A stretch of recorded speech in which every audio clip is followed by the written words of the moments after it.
Deutéronome, chapitre 8. Vous observerez et vous mettrez en pratique tous les commandements que je vous prescris aujourd'hui, afin que vous viviez, que vous multipliez et que vous entriez en possession du pays que l'Éternel a juré de donner à vos pères. Souviens-toi de tout le chemin que l'Éternel ton Dieu t'a fait faire pendant ces 40 années dans le désert, afin de t'humilier et de t'éprouver, pour savoir quelles étaient les dispositions de ton cœur et si tu garderais ou non ses commandements. Il t'a humilié, il t'a fait souffrir de la faim, et il t'a nourri de la manne que tu ne connaissais pas et que n'avaient pas connu tes pères, afin de t'apprendre que l'homme ne vit pas de pain seulement, mais que l'homme vit de tout ce qui sort de la bouche de l'Éternel. Ton vêtement ne s'est point usé sur toi, et ton pied ne s'est point enflé pendant ces 40 années.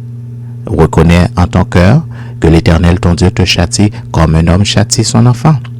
Tu observeras les commandements de l'Éternel ton Dieu pour marcher dans ses voies et pour le craindre. Car l'Éternel ton Dieu va te faire entrer dans un bon pays, pays de cours d'eau, de sources et de lacs qui jaillissent dans les vallées et dans les montagnes, pays de froment, d'orge, de vignes, de figuiers et de grenadiers, pays d'oliviers et de miel, pays où tu mangeras du pain avec abondance, où tu ne manqueras de rien, pays dont les pierres sont du fer et des montagnes duquel tu tailleras l'airain. Lorsque tu mangeras et te rassasieras, tu béniras l'Éternel ton Dieu pour le bon pays qu'il t'a donné.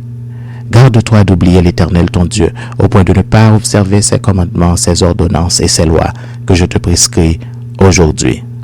Lorsque tu mangeras et te rassasieras, lorsque tu bâtiras et habiteras de belles maisons, lorsque tu verras multiplier ton gros et ton menu bétail, s'augmenter ton argent et ton or, et s'accroître tout ce qui est à toi. Prends garde que ton cœur ne s'enfle et que tu n'oublies l'Éternel ton Dieu qui t'a fait sortir du pays d'Égypte de la maison de servitude, qui t'a fait marcher dans ce grand et affreux désert où il y a des serpents brûlants et des scorpions, dans des lieux arides et sans eau, et qui a fait jaillir pour toi de l'eau du rocher le plus dur, qui t'a fait manger dans le désert la manne inconnue à tes pères, afin de t'humilier et de t'éprouver pour te faire ensuite du bien. Garde-toi de dire en ton cœur, ma force et la puissance de ma main m'ont acquis ses richesses. Souviens-toi de l'Éternel ton Dieu, car c'est lui qui te donnera de la force pour les acquérir, afin de confirmer comme il le fait aujourd'hui son alliance qu'il a jurée à tes pères. Si tu oublies l'Éternel ton Dieu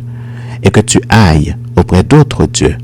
si tu les sers et te prosternes devant eux, je vous déclare formellement aujourd'hui que vous périrez comme les nations que l'Éternel fait périr devant vous, parce que vous n'aurez point écouté la voix de l'Éternel, votre Dieu.